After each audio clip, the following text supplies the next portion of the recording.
Good evening, everyone, and welcome to our 23rd Data Bites, getting things done with data in government, supported this month by Bright Data. I'm Gavin Freegard, Associate at the Institute for Government, and it's wonderful to welcome you all this evening. Let's start in the traditional Data Bites way. Hands up if you've been to Data Bites before. Welcome back. And hands up if this is your first Data Bites. Welcome. We're very grateful to all of you for choosing us tonight over the lure of a certain secret agent at the cinema, for opting for DB23 over an Aston Martin DB5. Yes, a venerable British series on its 20-something entry that had to radically rethink its plans due to COVID. Tonight's Data Bites brings you four more fantastic speakers from Her Majesty's Civil Service with a licence to thrill. I just know you're going to bond with them. We've had some brilliant Data Bites, and tonight promises to be another all-time high. When it comes to data-driven events, we like to think that nobody does it better. Let's start with the usual virtual housekeeping. Tonight's event is not for your eyes only. We're on the record and are being live streamed, obviously. If you'd like to get involved on social media, the hashtag is IFGDataBites, and we'll be live tweeting from @IFGEvents. And if you'd like to put questions to our excellent speakers this evening, you're almost certainly already on the Slido page, which lets you do that. If not, go to the link on screen, bit.ly/SlidoDB23, capital S, capital DB. Why do we organise Data Bites? Well, we aim to bring together the various different data communities in and around government, show people, especially those who don't think of themselves as data people, what better data means in practice, and put some interesting data projects on the record for us all to learn from. How does it work? You're going to be treated to 4 presentations on data this evening. Our speakers won't have all the time in the world. They'll have just 8 minutes to present. Yes, just 8 minutes. There are 8 bits in a byte, hence 8 minutes in a data bite. I'll then put your questions to them for 8 minutes. Yes, just 8 minutes. And then we'll move on to the next speaker. So 4 speakers, each giving an 8-minute presentation, each followed by 8 minutes of questions. Our previous 22 events can be found on the IFG website if you want to go rifling through the archives. Now, when we last met, we had some fun setting the initials of various data-related organisations across government to Gilbert and Sullivan, with the very model of a modern data doggerel. Matt Chorley at Times Radio enjoyed it so much he asked the good denizens of Twitter to come up with song titles featuring Whitehall departments. We had national newspaper journalists, the head of a Conservative home, even a member of Parliament getting involved. There were a lot of suggestions. And more. And more. And even more.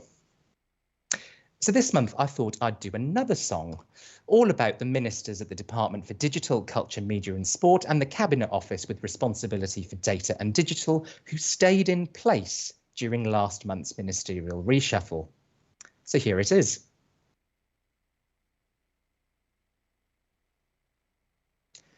Yes, inspired by John Cage's 4 minutes 33, this month's song is entirely silent because none of those ministers stayed in post. Julia Lopez moved from Cabinet Office to DCMS. Everyone else either moved to a completely different brief or left government altogether. That hasn't stopped DCMS getting on with all of the things, not least publishing a new mega consultation, 146 pages, on changes to the UK's data protection regime. You may remember that a few months ago we charted the word count of Dominic Cummings' Select Committee evidence against some classic works of literature and the National Data Strategy. We've made some space for the new Data and New Direction consultation. Where do you think it's going to slot in? Well, at around 61,000 words, it fits nicely between Lord of the Flies and Carrie. Again, I'll let you make your own jokes about the Downing Street operation.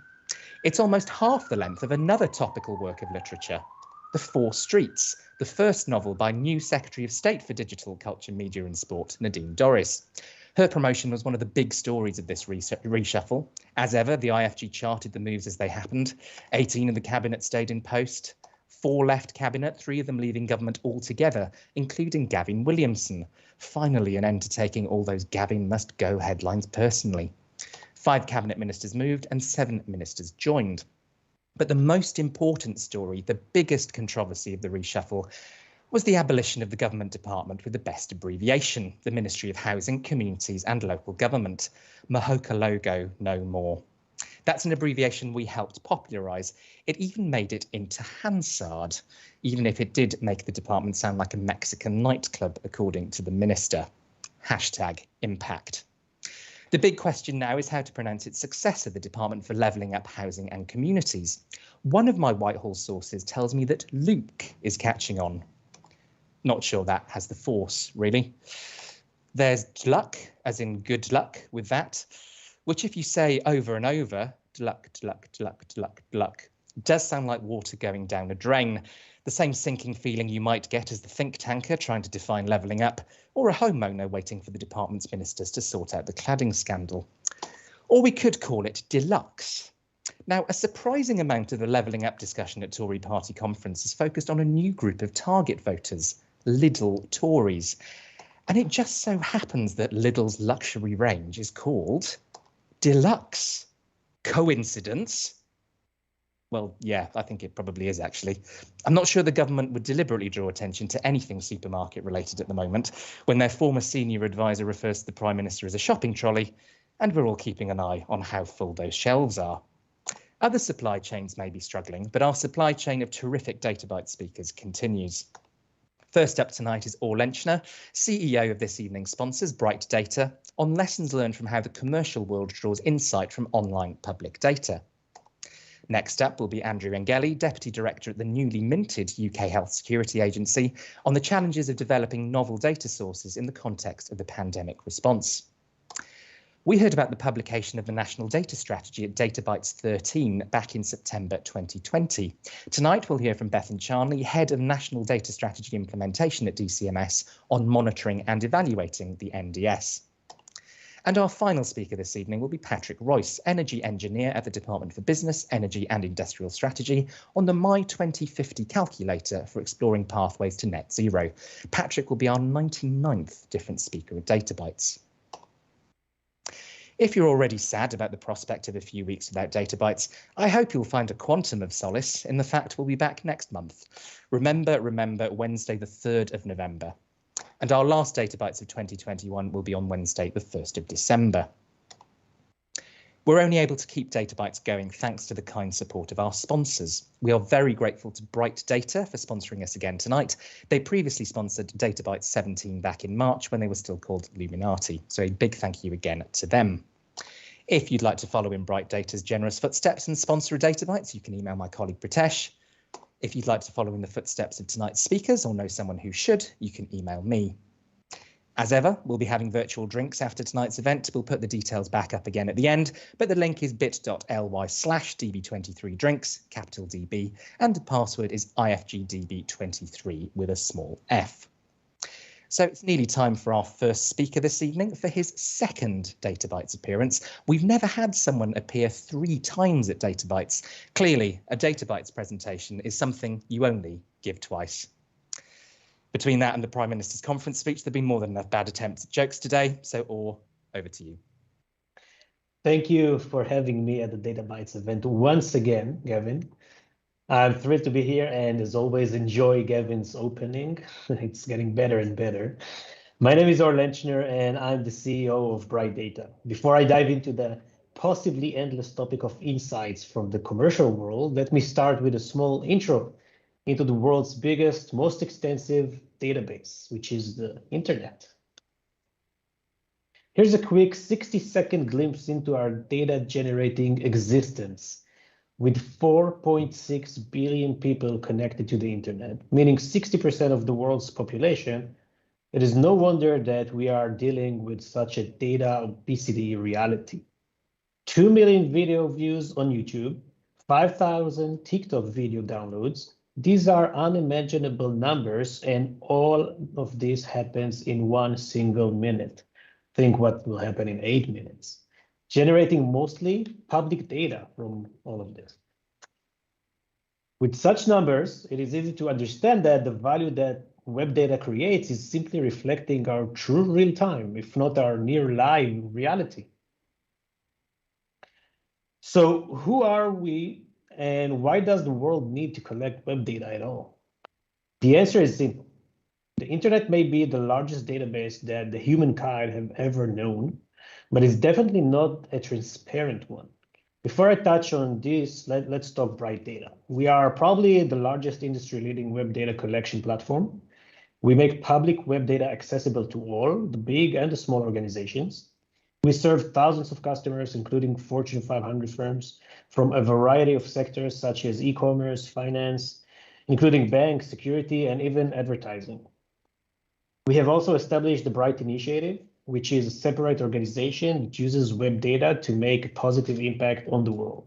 Today, we work with over 150 organizations under the Bright Initiative. Among them are 8 out of 10 leading universities in the world. We're over 300 employees strong, spread globally, with headquarters in Israel and in New York City. In 2017, we were acquired by a UK-based private equity firm, so has the special interest in the UK and especially in the NDS. Oops, sorry.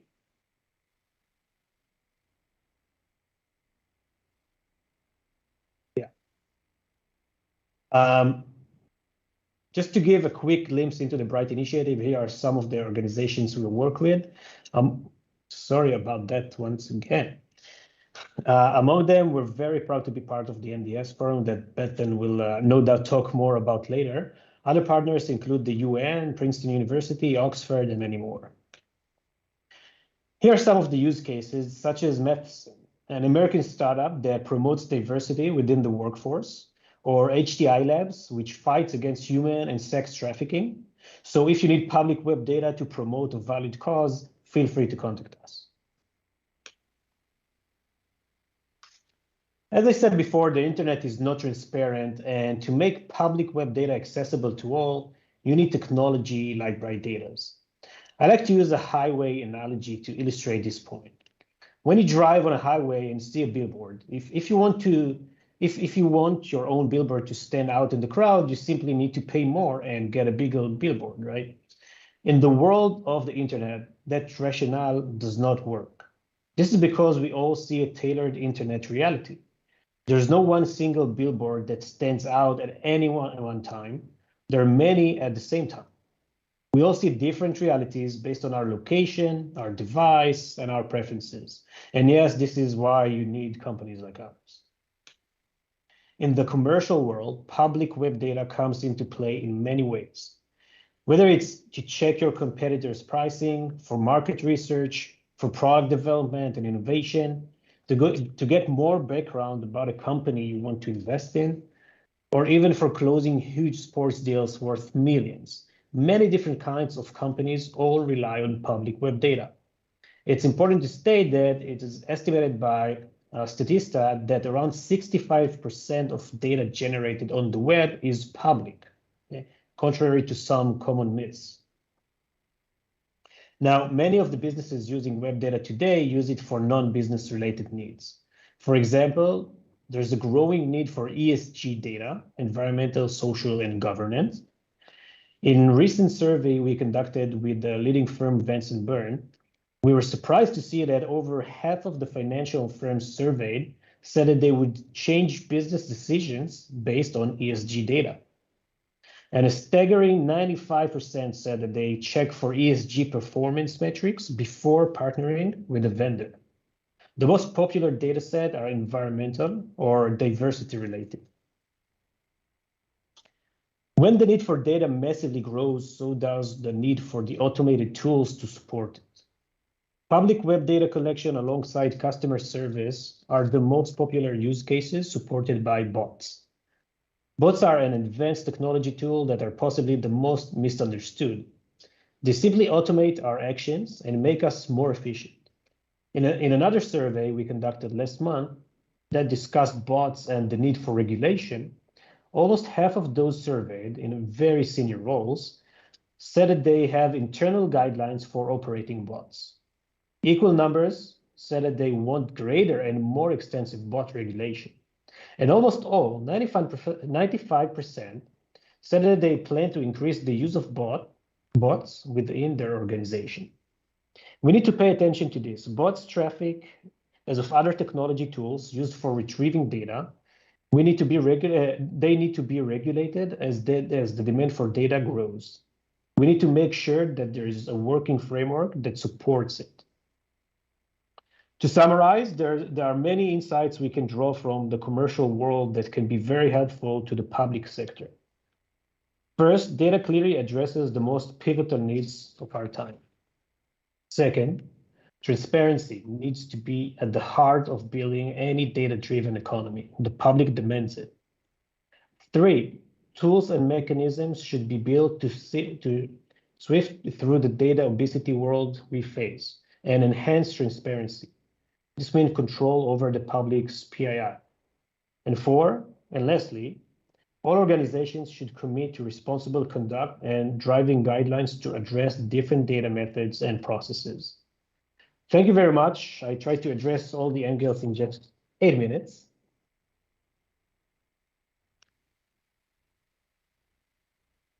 Thank you very much indeed, or I think that was actually more like 7, so very concise. Thank you very much. Well, I owe you a minute from last time.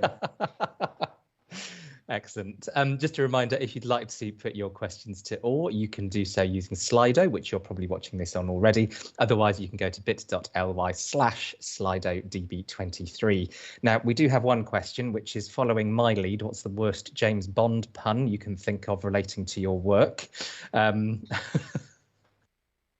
I might give you some time to think about that one while we go through the 8 minutes of questions. So the question I wanted to kick off with is, obviously you talked about the sort of commercial insights that you gain, and you ended with some sort of examples and I suppose lessons for the public sector. Are there any parts of the public sector globally which you think are making the most of the insights that they can get from publicly available data?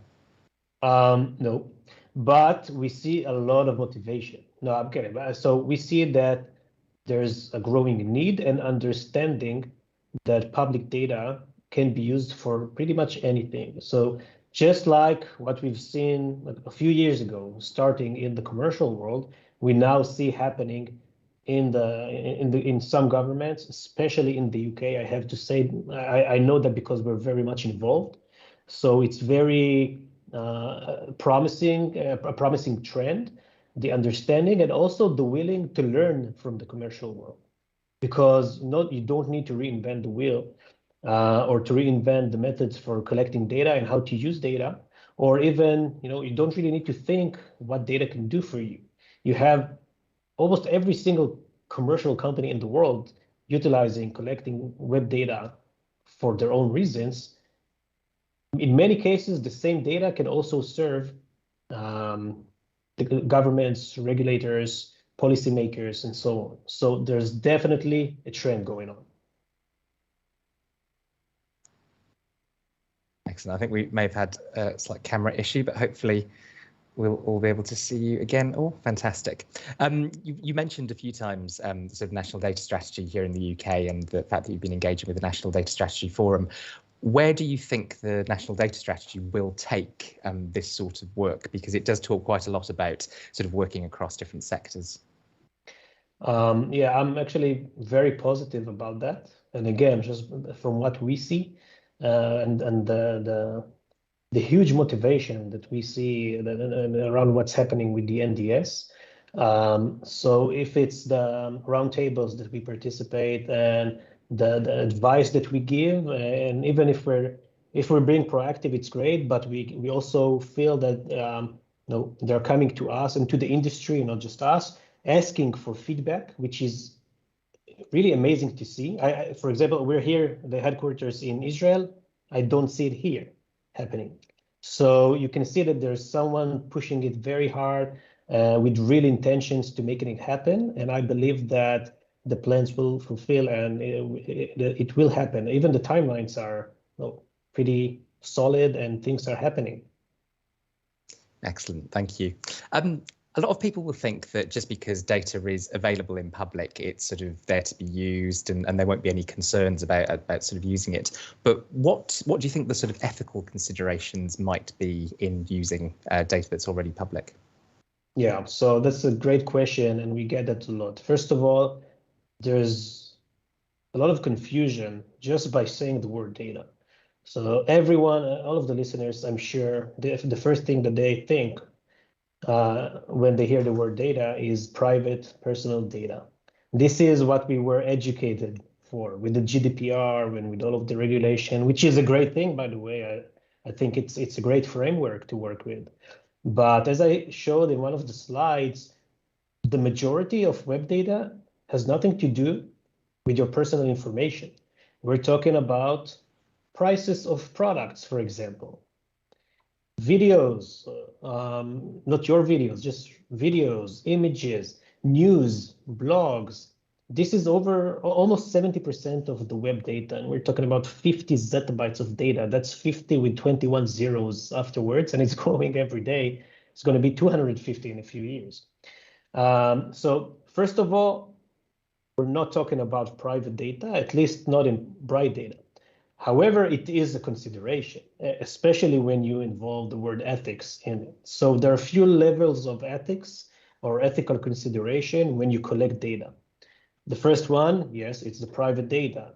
Sometimes you post your own private data, for example, your email address on your LinkedIn profile. Okay, it's public, anyone can see it, but it's still your PII, it's still your personal identifier. The good thing is you also have regulation for that. So if, for example, we've collected public data and found out that we also collected your email address because it was there publicly, we'll let you know and we'll add a link in the email offering you to opt out, because that's the regulation, that's the law. So that part is actually easy. You just need to make sure that you're working according to the relevant regulation. Where it's not easy is in the things that are not yet defined. For example, you can collect too much data in a very short period of time and to take down the server of the website that's hosting the data unintentionally, because others are also doing it. That's not a good thing. You won't be able to collect data from that website because it's down. The users are unhappy because the website is down. The website owner is not happy because the website is down. No value whatsoever. And this is also an ethical consideration, which comes together with professionalism and knowing what you're doing. So there's a lot to do. It's not regulated enough. This part, the private data, is heavily regulated. Everything else not regulated enough. And we're trying as a company to push for it, and we see this trend also happening, especially in the UK. They're listening. What sort of regulations do you think would be helpful in that sort of space? First of all, acknowledging the problem. There is a problem. Internet traffic is currently structured for around 40% bot traffic. That's not a bad thing, okay? Because generally speaking, automating processes is good. But around 25% of this bot traffic is unethical. It's doing, even if legal things, just running bot traffic without thinking, without caring. So first of all, acknowledging that there's an issue, and there is an issue. That's the first thing. Second, just start creating some framework for measuring what's going on. After you have data, we're talking about data, then you can, you don't need to think. The data tells the story. So you'll have this, you'll map the issue, you'll map the problem with data, then it will be way easier to realize what regulation should be in place. Thank you. We've got just under a minute left, and we've got a really great question from Anonymous. Good evening to you, Anonymous. Great to have you with us again. This is something that I've been sort of hearing a lot more in sort of data circles recently, which is, what are the energy implications of keeping so much data now and in the future? Wow, that's a great question. But we are actually the data collectors, not the processors. So I don't know. My customers are the ones who keep the data, and that's heavy expense, which also means a lot of energy to put into it. That's really a great question. Maybe I'll come ready to the next data bites so that I'll present. Fantastic. Well, it's been great to have you back with us again today. Thank you very much indeed. Thanks for having me. And just a reminder to everybody, you can put your questions via Slido whenever you'd like. We'll also be keeping an eye on hashtag IFGDataBytes on Twitter. And now it's over to our second speaker this evening. Andrew, over to you.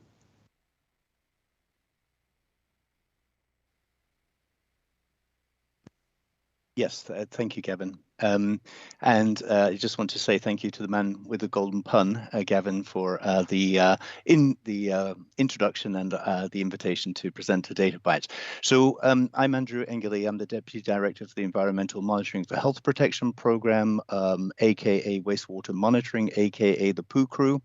And I just want to talk you through today some reflections on innovations in public health data in the context of the pandemic, and then the case study, which I'll get to, of wastewater. So data challenges in the pandemic. I think, you know, these 4 points I've put up here will be familiar to anybody operating the data space. So when we started the Joint Biosecurity Center in May 2020, we found that, of course, existing data sources at the beginning of the pandemic were not necessarily geared for rapid operational pandemic response. Don't think that's a shock to anybody. You know, we have a data governance regime that's built around a wall between health and non-health data, and even the concepts of health and non-health data have been called into question during the pandemic. We witnessed a fragmentation of data platforms and data access regimes that was only accelerated by the response of many organizations and agencies to the pandemic. And I think, as anybody who's been involved in data acquisition knows, data acquisition is traditionally a slow and laborious process. So what's data innovation? In the Joint Biosecurity Center, we developed what we called an intelligence-led approach to data acquisition. So we tried to move away from a transactional approach to operate in a more strategic and operational space, and we stood up teams to do that. So the way we looked at it is we were creating a kind of translator or a bridge between the analytical needs of our data scientists and our analysts and the data themselves, and to help determine what we would see as the art of the possible. And to do that, we really started sort of regular dialogue with suppliers in order to map and discuss future need. And that's really been a core part of our strategy. And just one example I would use would be the use of mobility data. And there, mobility data is a class of data. It's not one data set to model scenarios for R. And the graphic on the right-hand side is actually from some of the modeling work we've done from mobility data showing scenarios for R within just one local authority area. Now, getting onto wastewater, I always talk about the great missing statistic of the pandemic, which is how many people actually have COVID. And I've just put up a sample of images here drawn from the internet. Draw your attention to the one on the left-hand side there, COVID-19 in the UK, taken from the BBC web portal. And I think it's actually, I love the BBC and fantastic statistical team, as we all know, fantastic data team, but it's mislabeled because it says how many coronavirus cases are there in my area. It doesn't actually mean that. What it actually means is how many known coronavirus cases are then in the area, validated through a PCR test, which is a slightly different thing. And that sort of mislabeling is reproduced throughout the data space. And I think, you know, many public-facing portals we've seen slightly misleading terminology used. Now, so how do we actually know how many people have got COVID? You know, well, really, we're working on estimation. We've got various techniques. Of course, we've got the COVID infection survey. Most of us will be familiar with that. That's an estimation technique. It's not we're not observing cases. And of course, you know, we've got various ways of looking at antibody, you know, how many people got antibodies, those sorts of things. So wastewater testing then. Why does it matter? I think most people now probably know that we are wastewater testing, and you can take samples out of the sewer systems and wastewater treatment plants around the country, test that, and we can find evidence of viral fragments in the wastewater. So fecal shedding occurs in most people in the first 24 hours of viral acquisition. And what that means is that whether you're symptomatic, pre-symptomatic, or asymptomatic, we are going to find that virus discharged through, or the viral fragments discharged through the sewer system. So currently we're operating at around 500 sites across England, testing at a community level covering about 40 million people. So wastewater-based epidemiology, WBE, has some very distinctive capabilities.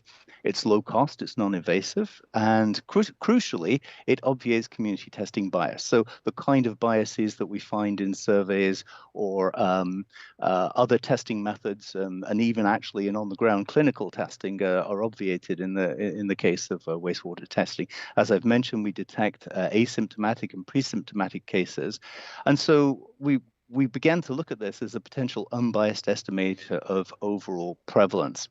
We are doing genome sequencing as well, but I won't get into that, but happy to answer any questions if that comes up. So these are the ways that we show our data, and it has been quite complex to find graphical ways to show the data insights that actually health protection teams can then use to determine local action on the ground. And I would just want to draw attention to this slide here, because this, I think, shows what we're really trying to aim for. On the left-hand side, you'll see wastewater data mapped against Pillar 1 and Pillar 2 test and trace data, so that's known clinical cases. And as you can see across the period of the pandemic, we are beginning to track very closely to known cases. On the right-hand side, you'll see the same kind of data models trained against the ONS COVID infection study that I've just mentioned. Now, this is the slide I really like here. This shows lead lag times. And if you look at the left-hand side there, you'll see that actually the best shift with Pillar 1, Pillar 2 test and trace data is about 8 days, meaning that we are leading known clinical cases showing up in those data by about 8 days. On the right-hand side, you'll see that the shift with the ONS CIS is actually 0, but we do actually get our data about 7 days before the ONS data are available and published. Now, that all sounds very promising, so I think that it just kind of try to give you a flavor of what data innovation might look like. We've got lots of challenges in the data space.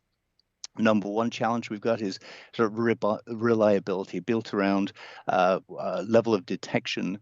Levels of detection is quite a complicated way of doing things. What you see in that graphic is actually all of the metadata that goes into producing one observation, one data point in our data sets. And actually, there's about 53 different parameters that we need to control or measure in order to be able to produce one data insight.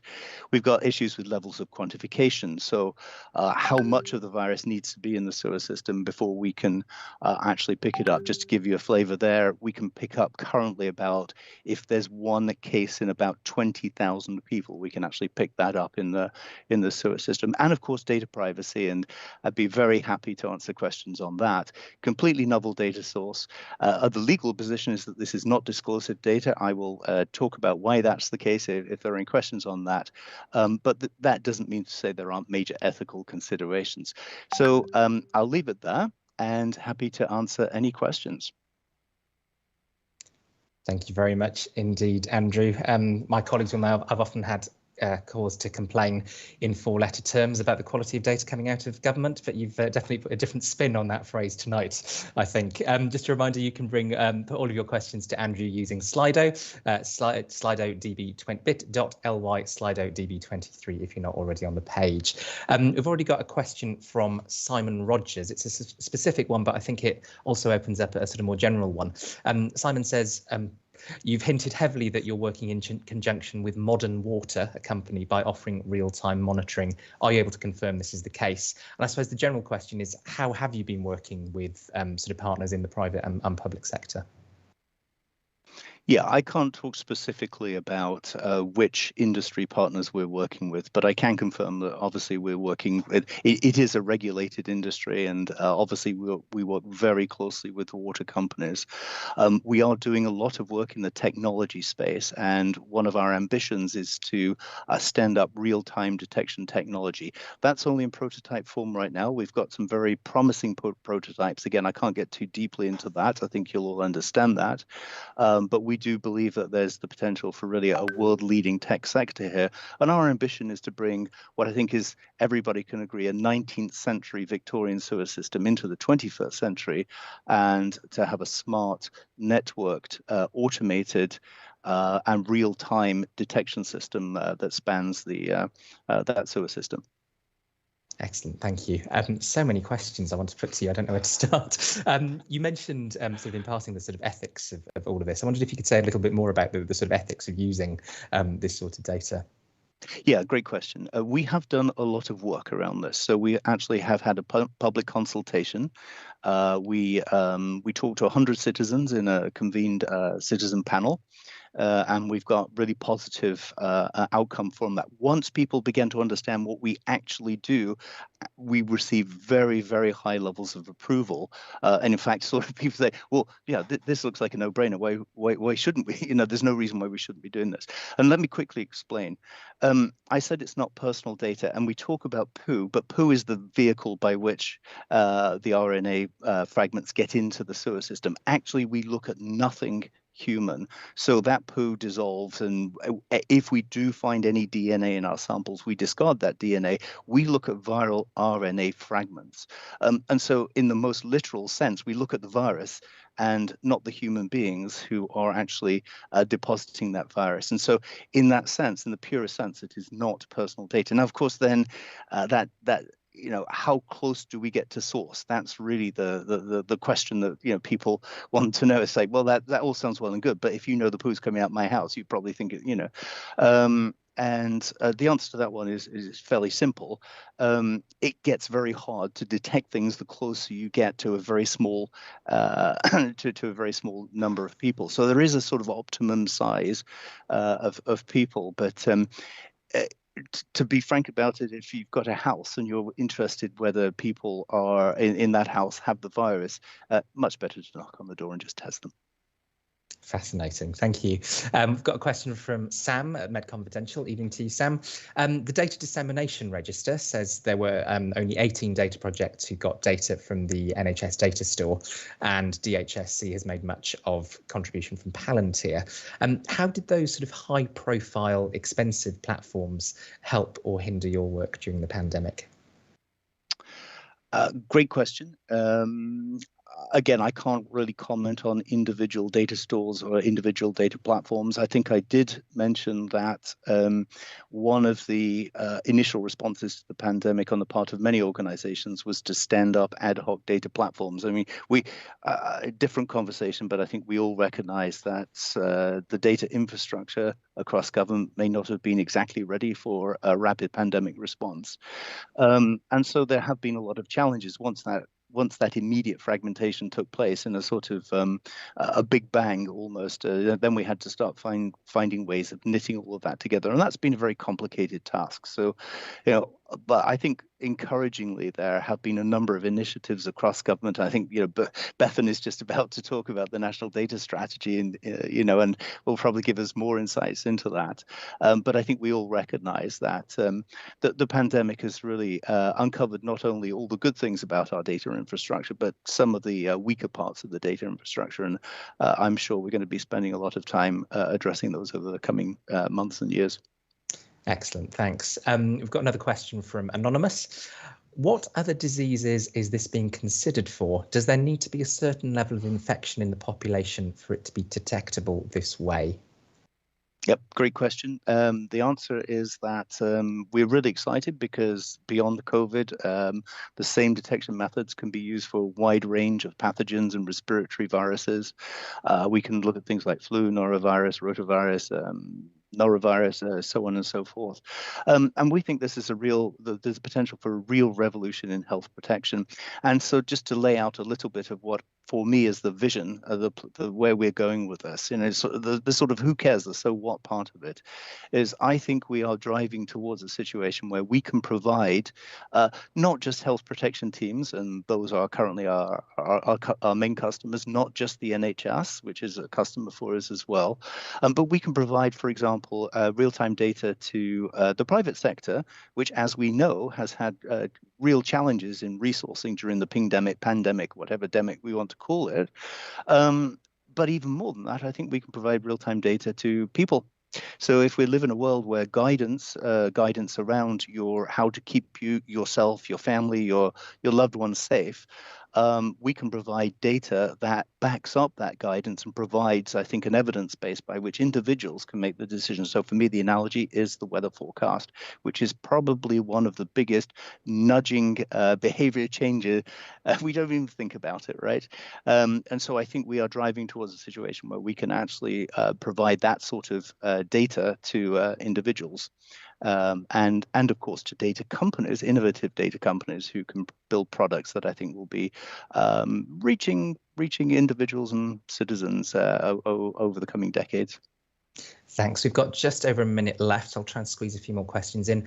Jay asks, how large an area do you investigate? Is this town, county or area? Who's responsible for acting on your results? And Anonymous asks a similar question. Is this looking just across the UK or just England?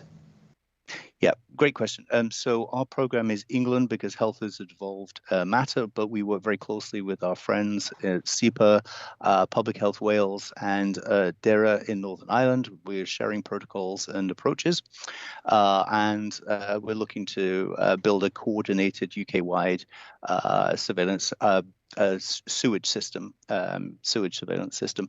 So that's working with the devolved authorities. In terms of the areas that we look at, we work in catchment areas. These are really, really complicated things. And in fact, I haven't even had a chance to talk about trying to map catchment areas against statistical building blocks. Just a quick observation is statistical building blocks. That's the way we do things. And we provide data to local authorities, for example. We do that because that's the administrative unit, but it's not the way people actually live. Quick, if I walked out my door, I turn left, I go to Sainsbury's, stay within my local authority area, I turn right, go to Waitrose, I cross a local authority boundary, and I become a data point in a pandemic. And sewer systems are really interesting because actually they reflect the way that communities were built up, and they know no local authority boundaries. So yeah, we sample at wastewater treatment plants, but we also do what we call in-network sampling, which is more granular sampling and allows us to get down to smaller building blocks, typically around 14,000 people. Excellent. Well, I'm really sorry we can't squeeze in the final question that we had from Anonymous, which was, could or would it be used by authorities to monitor alcohol or illegal drug use in specific communities, which throws up lots of really interesting questions about how something like this could be misused. Sadly, we don't have time. But Andrew, thank you very, very much indeed. And perhaps a lesson that, using data from water means that if we're thinking about data infrastructure post-pandemic, we should think about how we build back wetter. Sorry. You've already heard her trailed by both of our other speakers tonight. It's time for our third speaker, Bethan. Thanks, Gavin. Thanks very much for having me here this evening. My name is Bethan Charnley. I'm head of the National Data Strategy Implementation Team at DCMS. I joined the team in January earlier this year from the Centre for Data Ethics and Innovation and the Government Digital Service before that. And today I want to give you a bit of an update on the National Data Strategy, and in particular to talk to you about our work on monitoring and evaluating the strategy. Now, I'm sure everybody has read it cover to cover, but for those who haven't or maybe missed the memo, a quick reminder on what the National Data Strategy is. So published in September 2020, the National Data Strategy is the framework for action this government will take on data. It sets out the UK's ambitions in this space, creates a unified narrative, demonstrates a commitment to action. This slide sets out the National Data Strategy framework. It starts with, at the top, the opportunities that can be realised by better use, by better data use. At the bottom, it highlights the pillars of effective use, so barriers that we need to address in order to realise the opportunities. And right there in the centre are our 5 missions or priority areas of action. Now, we published the framework as a consultation last September, which validated that the framework is fit for purpose, and we issued the government response in May this year. So why are we talking about it now? Well, it's the 1-year anniversary of the National Data Strategy, and we wanted to mark that by sharing an update on the progress we've made so far. And ever since we published, people have been asking questions like, will the NDS be a success? And we decided to set out to design a framework to help us answer that question. So on Friday, the 10th of September, we published our monitoring and evaluation update. And I'm going to talk you through the various different components of the update now. I'm going to start with a caveat though. Monitoring and evaluation is really hard, and you will know this if you've ever had to work on a project to do any form of monitoring or evaluation. And when I first started this project, me and the team, we were a bit nervous that we were maybe doing something wrong, we were perhaps a bit inadequate, but the Institute for Government helpfully ran a roundtable a number of months ago now on the subject of how to implement a national data strategy. And I personally found this roundtable very reassuring, because consensus across a number of different experts was if you're doing it right, it's probably very hard. So we decided to lean into that challenge and give it a good shot, recognizing that this is very much a first attempt on paper and that we will continue to iterate and improve over time. So in terms of where we started, we decided our starting principle would be, let's use the framework that we've already got rather than build a new one. So that's what we did. And we've layered onto that framework 3 core components to our monitoring and evaluation framework: monitoring, tracking, and evaluating. And we also identified a few more overarching principles. We wanted our framework to be dynamic and forward-looking, wanted it to be outcome-oriented, and finally proportionate. So let's go through these segments in turn, starting with monitoring. So as I mentioned, the 5 missions of the National Data Strategy are our priority areas of action and the way we're structuring our implementation programme of work. We've made a huge amount of progress over the last year, delivering on the key commitments made in the original NDS publication. If you want the full details on that, please do go to the publication, which summarises this. Here's a bit of a flavour in front of you. I won't go through this all now, but under each of the missions, some of our highlights. Under mission 2, I will draw your attention to this and make an exception because, as has been mentioned on the call already, we recently launched a consultation on the future of the UK's data protection regime, and this is open until the 19th of November. So please do share your thoughts with us, and hopefully we can come to a future Data Bites to talk about this in more detail as well. So on monitoring, we provide an update on each of these 5 missions, a progress report, some might say. And then we started to think about how we might want to do some tracking. So as I mentioned, or as you all know, data policy is a very nascent policy area, and it will be a while before we can evaluate government interventions in this space in a really meaningful way. So in the interim, we wanted to at least understand the health of the ecosystem, bringing together a suite of high-level indicators around the data opportunities and the data pillars. So for the opportunities, we decided we first of all needed to identify the data drivers. So how does something like, we've got an opportunity like data better used can boost trade, but specifically what is it about data that will help us do that? And we started to map these out as an indicator set. This was really hard, as I mentioned in my caveat. And as we started pulling together these indicators, we realized that there are actually quite a lot of gaps. There's not a lot of data about data was one of the big conclusions that we found in this work. But we decided to call this out in a structured way. Identifying where there is good data, there are good metrics, but where there also isn't current research. So we did this for each of the opportunities, and we also did this for the pillars as well. And confident that we'd validated the challenge, but couldn't, and that it wasn't just our inadequacy, hopefully at least, we decided to lean into this evidence gap and launch a call for views. And we know that this indicator suite will likely be useful for a number of different stakeholders and something that could be co-created. So this call for views, which will be open till Friday the 3rd of December, essentially invites you to help us fill in the gaps in that framework. And what I'm particularly excited about is the prospect that where we identify gaps, if we validate them and we find out, in fact, there is no data, then we'll have the potential to potentially create new data to fill those gaps as well and commission new work, which is really exciting. So the final part of the framework then is evaluation, or I should probably say kind of thinking about evaluation and evidence. So there's a lot of evidence gaps when it comes to thinking about data. We're still at a relatively early stage. And so what we focused on is filling those evidence gaps. Here's a flavour of some of our own publications over the last 9 months, with more to come and lots of great work being done independently by stakeholders. But building out this evidence base will help us to develop our overall approach to monitoring and evaluation more broadly. And looking forward, we'll be working with each of the mission teams to develop longer term evaluation plans, which we'll create with them depending on exactly what sits beneath their mission. Very quickly, we wrap up the monitoring and evaluation update by highlighting our next steps. two main components that sit under this. First of all, we're going to spend a lot more time thinking about the future and horizon scanning. So the consultation we ran at the end of the last year validated that the NDS framework focused on broadly the right things for now, but it's already a year old and data policy moves very quickly, as does the wider landscape. So we're really going to double down on thinking about how it needs to evolve to remain fit for purpose. And part of that will be setting up a new data horizon scanning knowledge hub within DCMS and to start to monitor these trends and embed future thinking in all of the work that we do. The final point in terms of next steps is we said from the beginning that government cannot and should not deliver the national data strategy alone. And in the consultation, you told us about the importance of continuing to engage a diverse range of stakeholders throughout implementation. So in the government response, we announced the creation of the National Data Strategy Forum to bring together diverse perspectives, to challenge and champion the national data strategy, develop collaborative programs of work, and help shape the future vision for the strategy as well.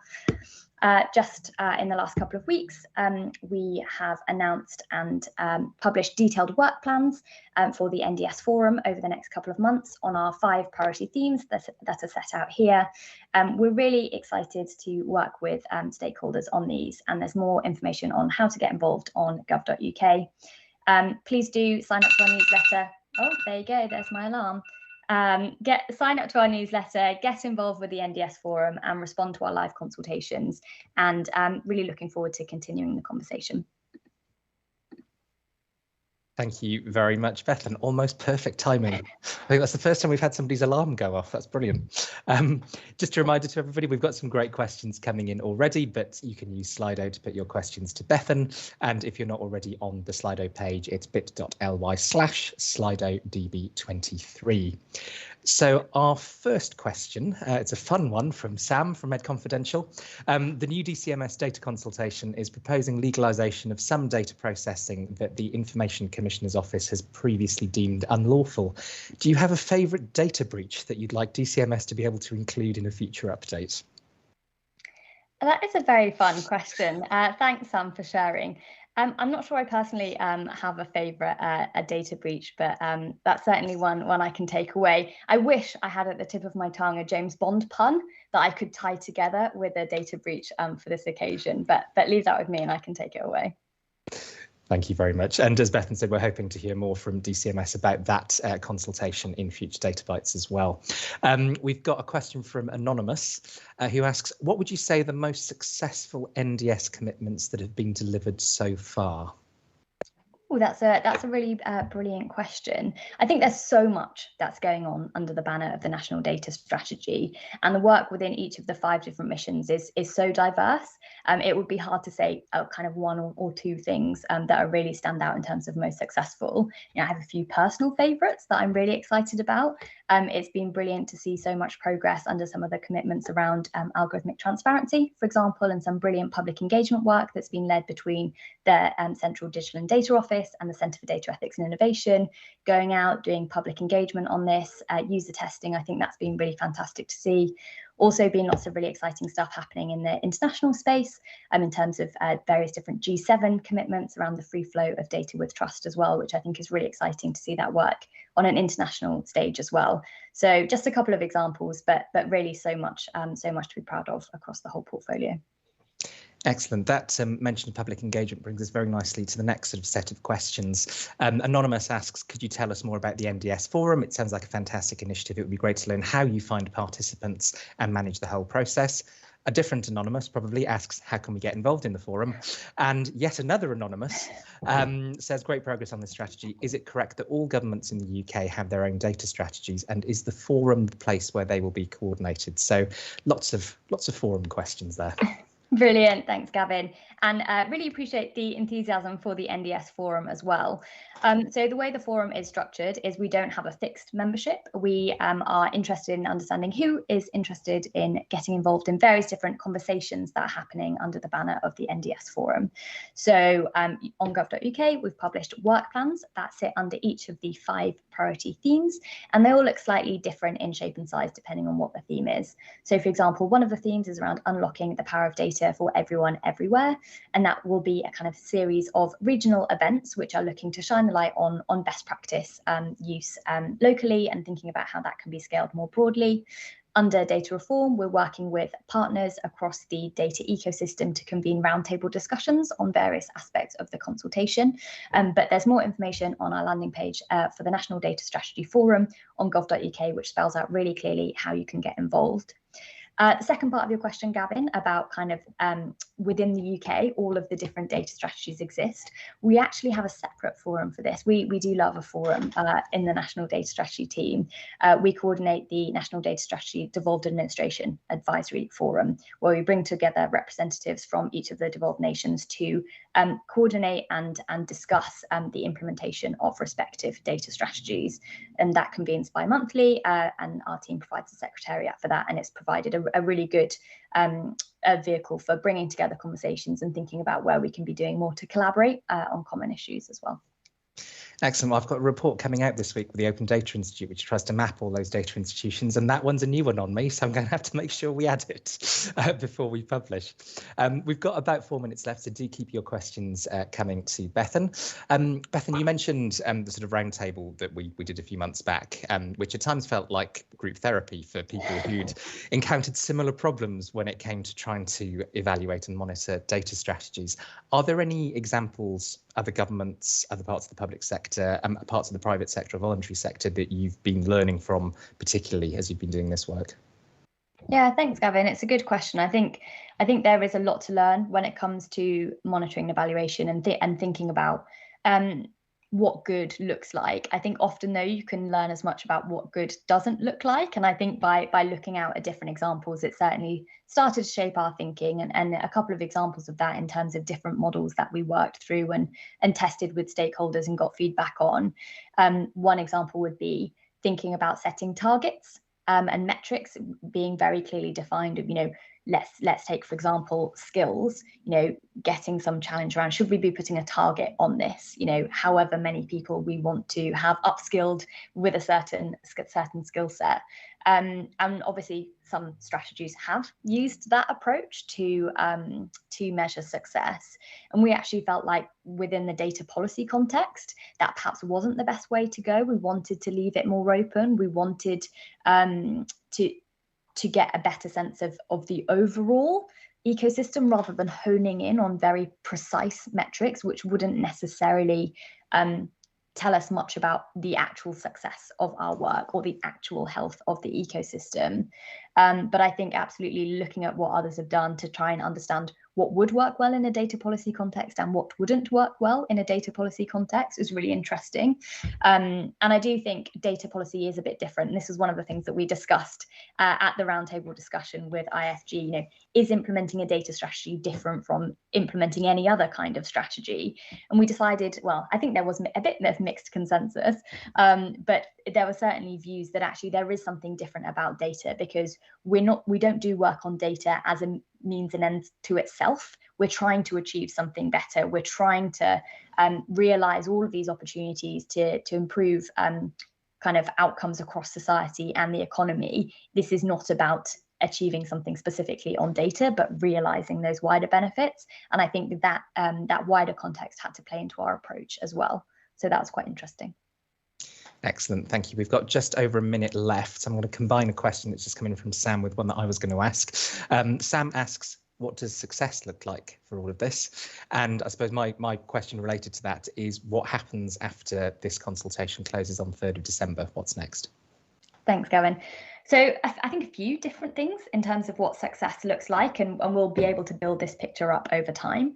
So I think at the monitoring level, success looks like government has delivered on the commitments it set out in the initial strategy, which is no small feat. There was quite a lot in there. So I think if we can do that and show that we've done that, that's what success looks like.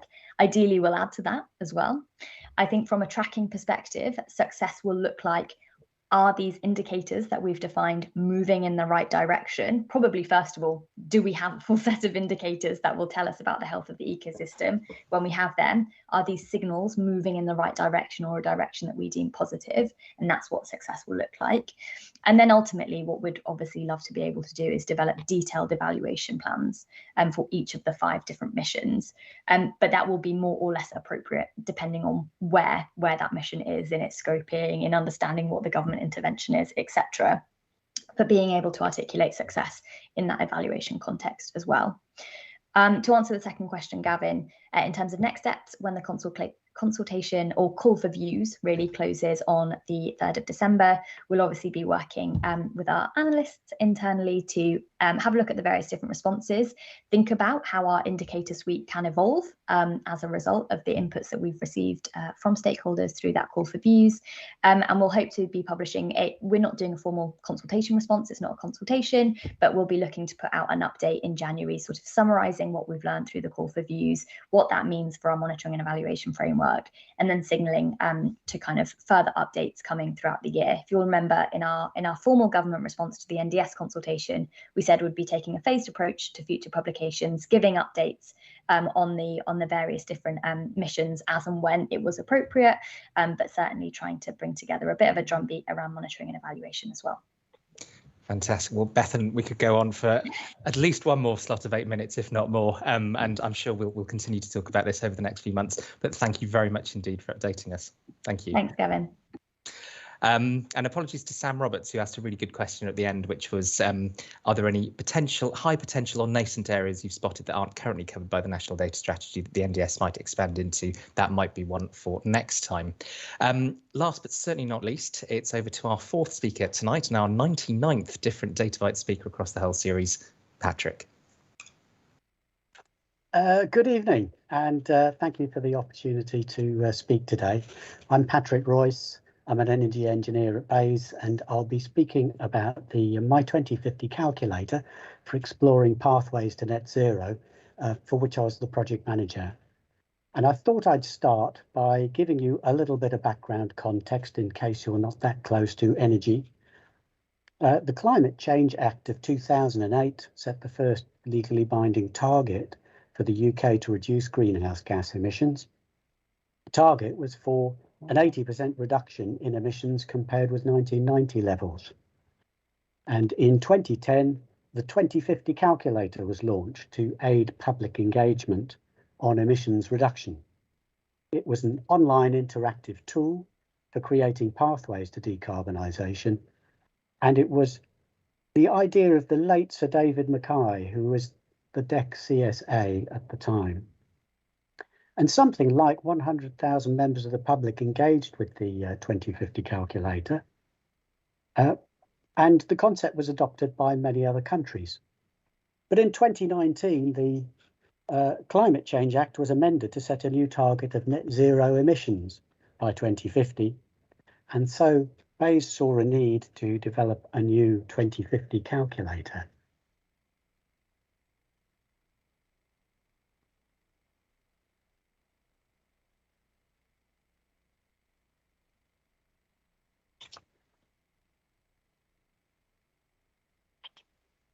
For some reason the slide isn't advancing. Oh, there we go. Sure why that was taking a little bit of time. Sorry about that.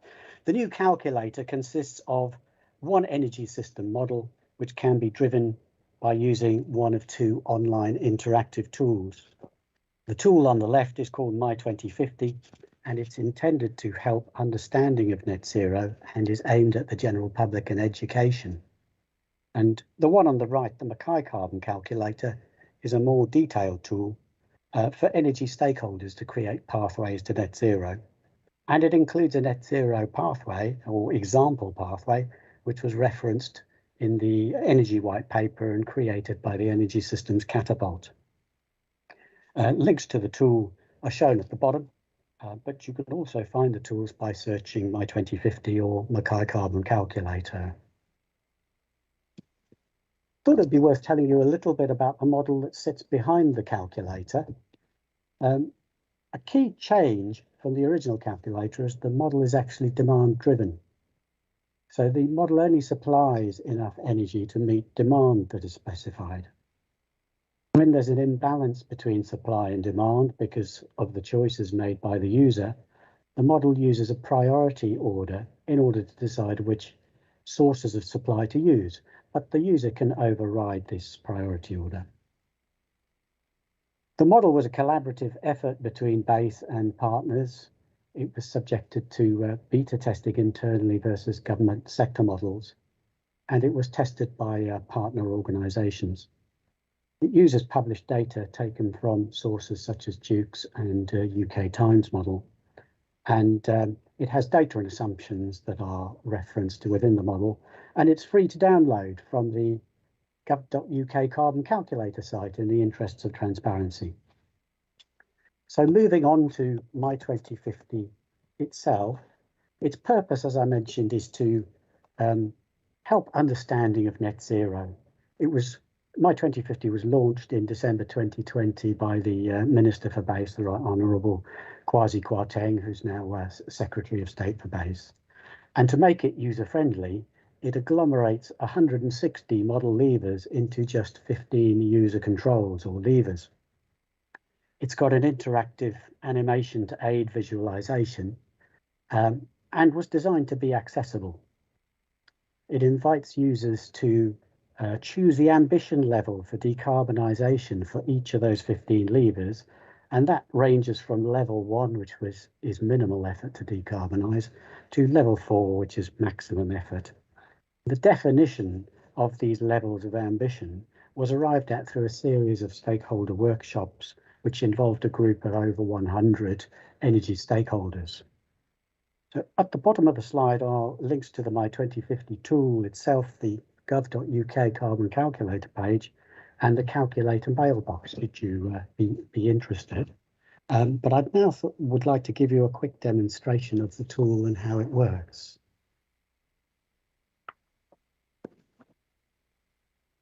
So My 2050 invites you to make choices about the future in 2050 and see the effect on greenhouse gas emissions. It opens with instructions on how to use the tool to create a pathway to net zero. The objective is to use the sliders or levers at the bottom of the screen to try to get to net zero in the meter on the right. The meter on the right shows UK greenhouse gas emissions in 2050 as a percentage reduction relative to 1990. So the top of the meter is 1990 and the bottom of the meter is net zero or minus 100%. And clicking on the screen starts the animation, which interacts with the levers at the bottom.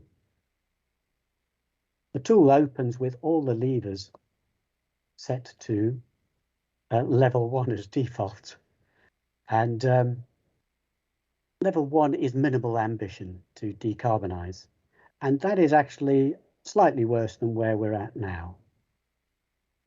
The 15 levers are grouped by energy sector under the headings transport, buildings, industry, low carbon electricity, and land and bioenergy. For example, the transport levers for transport are travel demand, light vehicles, and heavy vehicles. To get more information about what a particular lever does, hovering over the lever icon causes a pop-up to describe what the lever represents. And if you click on the lever icon, it brings up an information page with more information about that lever, what it encompasses, and what the levels of ambition are. For each lever can be set to one of 4 levels of decarbonisation effort. And this ranges from, as I mentioned, level 1, minimal effort to decarbonise, to level 4, which is extreme effort or maximum effort. And there are tooltips for the sliders that show you what each of these levels represent. So if we take light vehicles, for example, level 1 is there are almost no electric cars, which isn't very far from where we're at the moment. There are a few % of electric cars. But if we go to level 4, or if you set the lever to level 4, that is assuming that by 2050 all cars will be electric, and indeed will have scrappage schemes to remove any remaining diesel and petrol cars from the road. And which ambition you choose affects what's shown in the animation, so all the cars have gone electric, and it also affects the reading in the meter, which gets you that little bit closer to net zero. So the idea of the tool really is to find a combination of levers that are going to get you to net zero. And you can cheat and set everything to the maximum, and that will get you to net zero quite quickly. But if you read what those maxima represent, you'll realize that's not really a very practical pathway forwards. But the idea of the tool is to be entertaining, but at the same time to hopefully enable users to learn something about the levers of decarbonisation, see how high the ambition needs to be in order to reach net zero, how levers interact, and what you at an individual level can do in certain areas to help us towards net zero. There is a results button that gives you graphical results for emissions and energy supply and demand. In both results graphs, there is a counterfactual in grey. In one case, it's all level 1 for emissions, and in the case of the energy demand, the counterfactual is 2015 energy use. We're currently working with the Royal Geographical Society, to engage with key Stage 4 geography teachers on the use of the tool as a classroom aid. I'll stop at that point because I think my time is, I've gone a little over time. My apologies for that, and I'll be happy to answer any questions.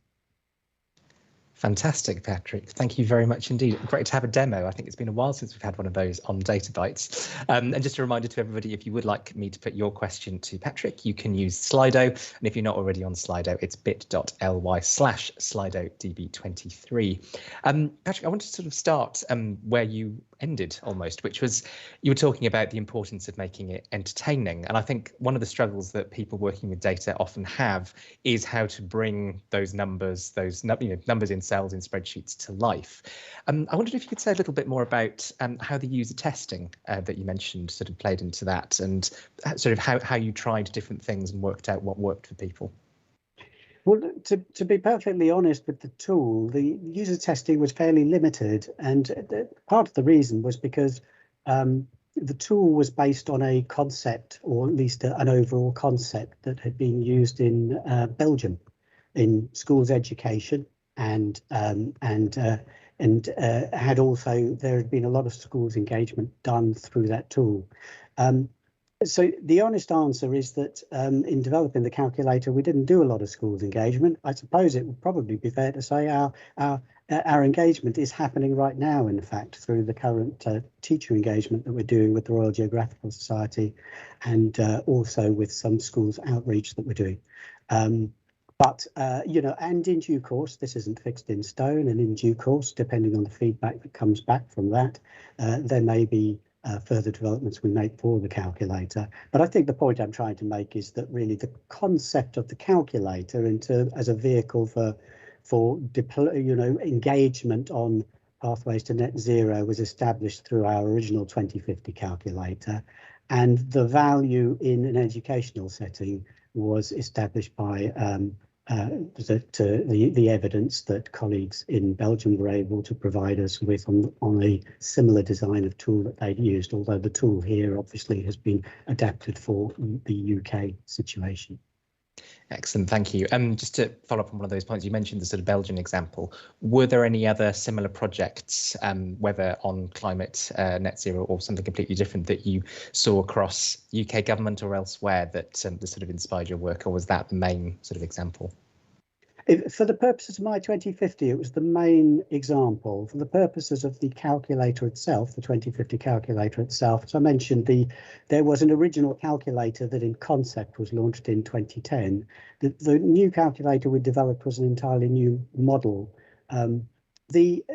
But the calculator concept in terms of levels of ambition and using those to find a pathway to net zero had been established, and indeed the original calculator developed in the UK has spread to, I believe it's now over 50 countries around the world. In the vast majority of those countries just have the detailed version, so the energy stakeholder version. And some of those countries have actually gone as far as to use it to set, for example, NDCs for their IPCC commitments. But that's nationally determined contributions. But there aren't very many countries that had a kind of more universal version that is easier to engage with. And of the few examples that we saw, myself and the steering team felt that the Belgian take on it was in fact the most interesting one, and they were happy to work with us. Excellent, thank you. We've got some great questions coming in. I'm going to start with another one from Sam from Ed Confidential. Is there anything interesting to say about drawdown of atmospheric CO2 considered in the discussions about the update, and what can go beyond that level? Yeah, I think it's probably fair to say the original calculator, 2050 calculator, couldn't actually get to net zero. And part of the reason it couldn't get to net zero is because it didn't really have some of the levers you're going to need in order to enable that to happen. Now, the difference between 80% CO2 reduction or greenhouse gas reduction and 100% may not sound like a lot, but it's a little bit like sitting in an exam. It's very hard to get that last few percent. And the same is true of CO2, greenhouse gas reduction. So the consequence is, in order to be able to reach net zero, what you need to have is what are called negative emissions, such as CO2 capture from the air, direct air capture. And you need those in order to compensate for the emissions that you really cannot prevent in other areas. But the evidence so far is capturing CO2 from the air is going to be very expensive. And it's only something you would want to do for a very small proportion of your emissions. So a much better strategy is to simply reduce your emissions. And the way you reduce your emissions is primarily about reducing fossil fuel burning, in particular by electrifying whatever demand you can electrify, for example, electric vehicles, electric heat pumps, electric boilers in industry. And if there's anything left over that you can't actually decarbonise, and there are a couple of hard to decarbonise areas, in particular agriculture and aviation, then you may need negative emissions for those, but you also, particularly in the case of aviation, should think about perhaps looking to reduce demand for it rather than trying to find a sticking plaster to try to fix what is a very difficult to decarbonise sector. Excellent, thank you. Another sort of technical question following on from that. Stephen asks, does the calculator aim to model the full extent of Scope 3 emissions? I believe it. No, in answer to your question, I'm afraid I'm not that's not my particular area of expertise. But I think if what you're saying is Scope 3 emissions is emissions in the supply chain, it's probably worth saying the calculator models UK territorial emissions. So if they are emissions from the UK supply chain, then they are captured. But if they are emissions associated with imports, then those emissions sit with the country doing the manufacturing.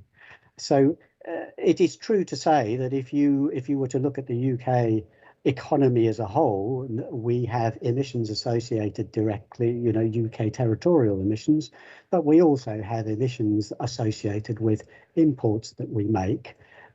Those additional emissions are managed by, or tracked, I should say, by DEFRA rather than my own department, BASE.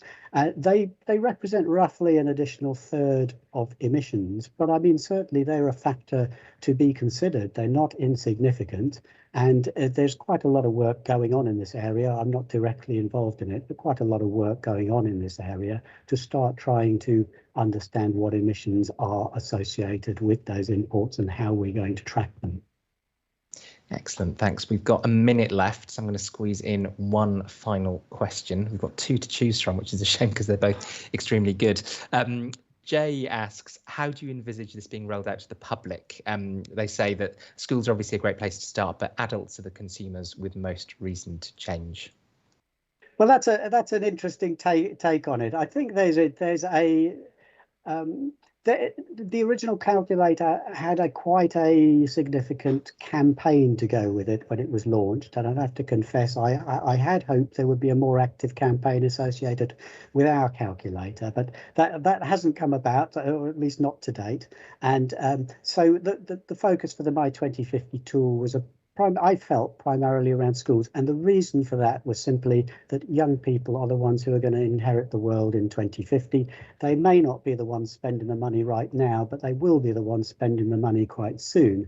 And because they're the ones who are going to be inheriting the world in 2050, they have rather more of an interest in making sure we get to net zero by then. Well, Patrick, that's been fascinating, and I'm sure, like many of the people watching, I'm looking forward to playing with the My 2050 calculator, having learnt all about it. So thank you very much indeed. Thank you.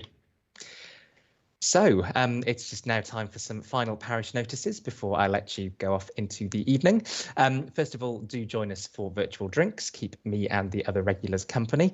And I suppose enjoy that while it lasts, because who knows, at some point we might actually end up going back to in-person drinks. So hopefully the details are coming up on the screen now that will tell you how to join us for drinks. Now, of course, the spectre at the feast tonight, I was bound to do that one at some point, has been government's data protection consultation, which we touched on.